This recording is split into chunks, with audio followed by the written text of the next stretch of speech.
Berikutnya kami akan memaparkan tentang sekolah. Sekolah adalah bangunan atau lembaga untuk belajar dan mengajar serta tempat menerima dan memberi pelajaran menurut tingkatannya, tempat terlaksananya proses pendidikan bagi peserta didik. Sekolah sebagai sistem adalah sekolah yang memberdayakan seluruh komponen yang ada di dalamnya secara terpadu, satu sama lain, saling berkaitan erat dan mendorong kegiatan sekolah untuk mencapai tujuan antara lain input, proses, output, dan outcome. Manajemen. Manajemen adalah proses bekerja sama antara individu dan kelompok serta sumber daya lainnya dalam mencapai tujuan organisasi. Menurut ahli Hersey dan Blackheart. Berikutnya, proses ini dimaknai sebagai fungsi dan aktivitas yang dilaksanakan oleh pemimpin dan anggota atau bawahannya dalam bekerja sama pada sebuah organisasi.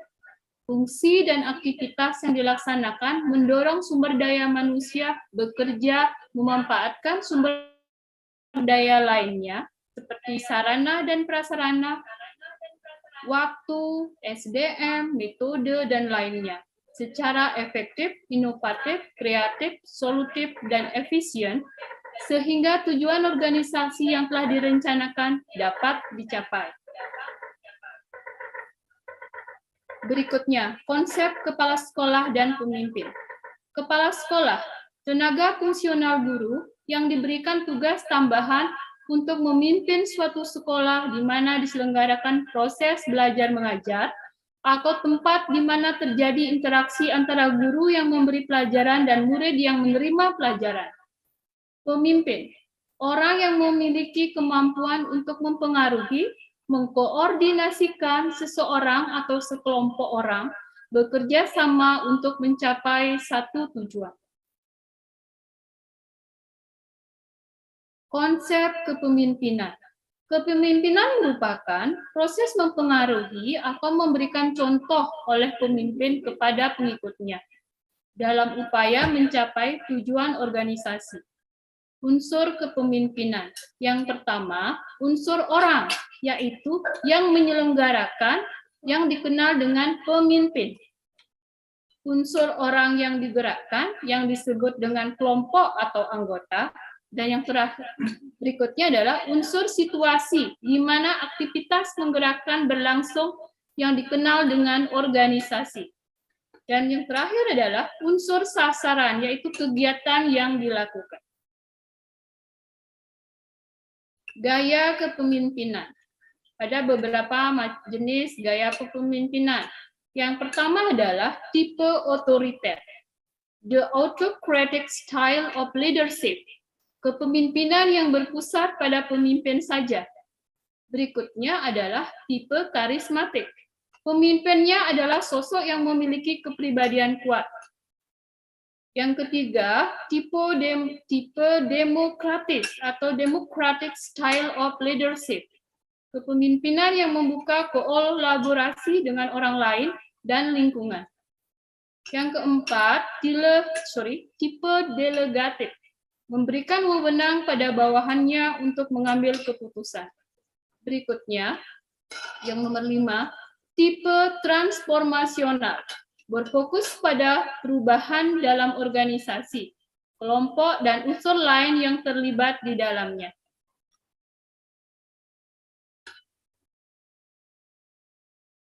Yang berikutnya nomor 6, tipe transaksional. Berfokus pada status pemimpin dan orang-orang yang dipimpinnya. Terdapat garis komando yang jelas dan harus dipatuhi sehingga semua orang memahami perannya masing-masing. Berikutnya, tipe situasional. Pemimpin bertindak berdasarkan lingkungan kerja dan orang yang dihadapinya. Yang kedelapan, tipe melayani atau servant leadership. Pemimpin yang tidak sungkan melayani, dipercaya bahwa ketika anggota tim terpenuhi secara pribadi dan profesional, maka mereka akan mampu menghasilkan pekerjaan yang hebat untuk organisasinya. Berikutnya, tipe birokrasi. Pemimpin yang menginginkan timnya mengikuti prosedur yang berlaku, berfokus pada tugas yang menjadi tanggung jawab mereka masing-masing. Berikutnya, tipe visioner. Pemimpin yang memiliki inovasi dalam mencapai target yang telah ditentukan dan mengajak anggotanya mencoba hal-hal yang baik yang dianggap mampu untuk mencapai tujuan organisasi. Dalam hubungannya dengan misi pendidikan, kepemimpinan dapat diartikan sebagai usaha kepala sekolah dalam memimpin, mempengaruhi, dan memberikan bimbingan kepada para personil pendidikan sebagai bawahan agar tujuan pendidikan dan pengajaran dapat tercapai melalui serangkaian kegiatan yang telah direncanakan. Kemudian kepala sekolah adalah pimpinan tertinggi di sekolah. Pola kepemimpinannya akan sangat berpengaruh, bahkan sangat menentukan kemajuan sekolah. Oleh karena itu, dalam pendidikan modern, kepemimpinan kepala sekolah merupakan jabatan strategis dalam mencapai tujuan pendidikan. Peran kepala sekolah. Yang pertama, peran kepala sekolah adalah kepala sekolah sebagai supervisor. Kemudian yang kedua, kepala sekolah sebagai leader. Ketiga, kepala sekolah sebagai inovator. Dan yang keempat, kepala sekolah sebagai motivator. Peran kepala sekolah sebagai supervisor yaitu supervisi adalah aktivitas menentukan kondisi atau syarat-syarat yang esensial yang akan menjamin tercapainya tujuan pendidikan.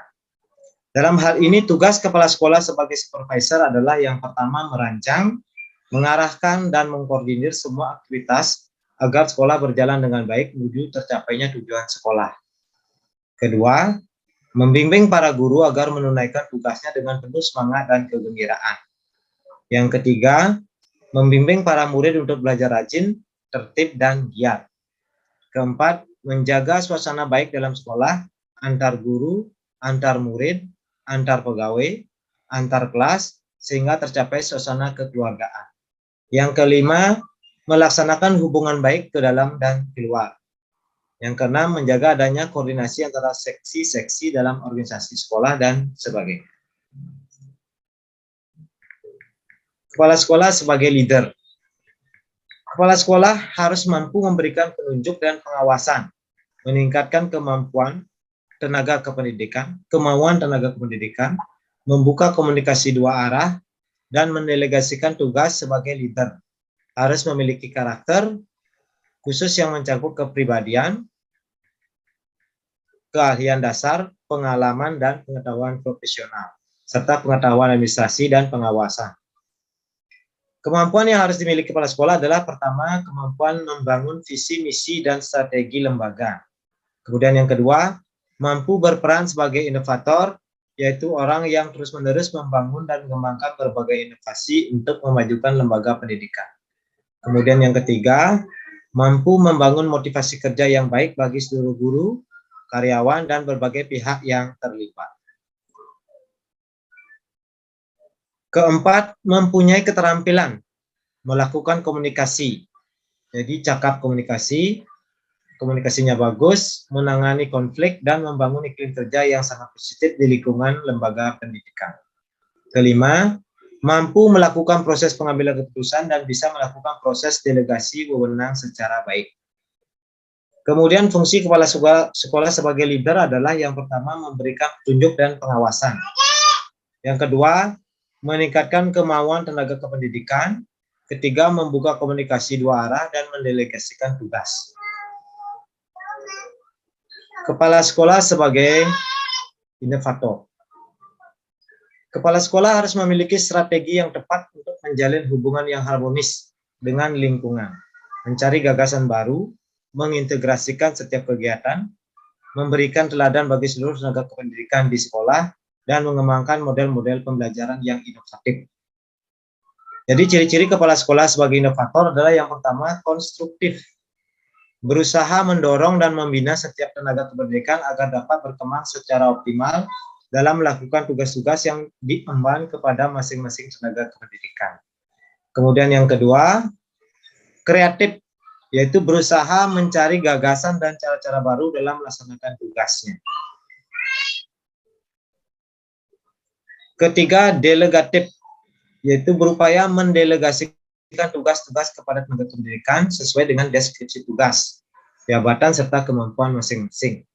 Yang keempat, integratif, berusaha mengintegrasikan semua kegiatan sehingga dapat menghasilkan sinergi untuk mencapai tujuan sekolah secara efektif, efisien, dan produktif. Yang kelima adalah rasional dan objektif, berusaha bertindak berdasarkan pertimbangan rasional dan objektif.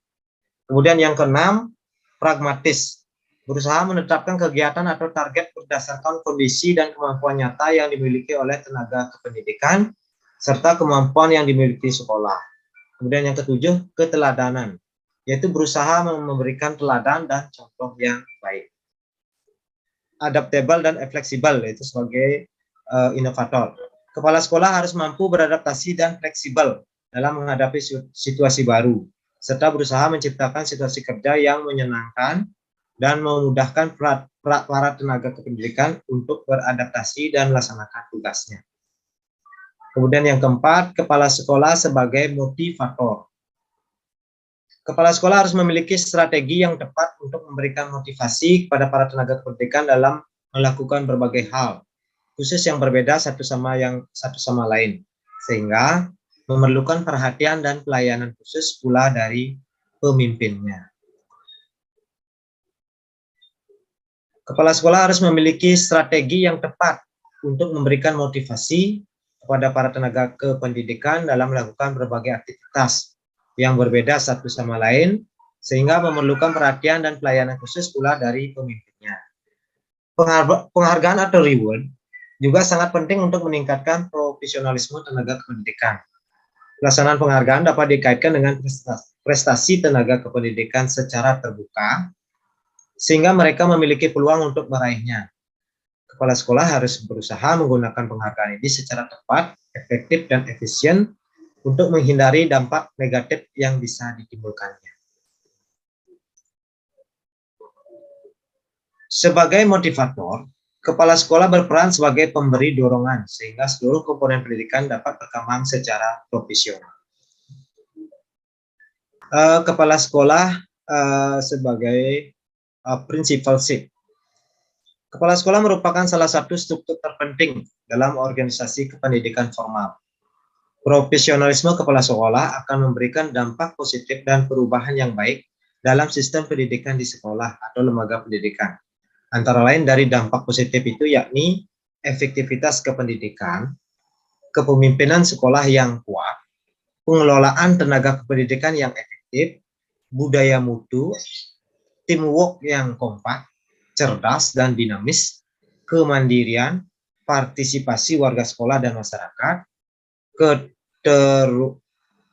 keterbukaan atau transparansi manajemen, kemauan untuk berubah, psikologis dan fisik, evaluasi dan perbaikan berkelanjutan, responsif dan antisipatif terhadap kebutuhan, kemudian akuntabilitas dan substansibilitas. Sekolah yang efektif. Jika kita berbicara sekolah yang efektif, yang itu yang pertama, sekolah efektif adalah sekolah yang fokus orientasi meningkatkan mutu dan melaksanakan pembaharuan berbasis data. Perkembangan sekolah selalu dimonitor sehingga membentuk sistem informasi perkembangan mutu belajar. Kemudian yang kedua, sekolah efektif adalah sekolah yang dapat menerapkan prinsip-prinsip sekolah efektif dalam meningkatkan mutu proses, sehingga berdampak pada peningkatan jumlah siswa yang mencapai prestasi akademik yang baik, atau sekurang-kurangnya tidak ada siswa yang menurun prestasinya. Kemudian yang ketiga, sekolah efektif juga memiliki kepala sekolah dan guru yang efektif.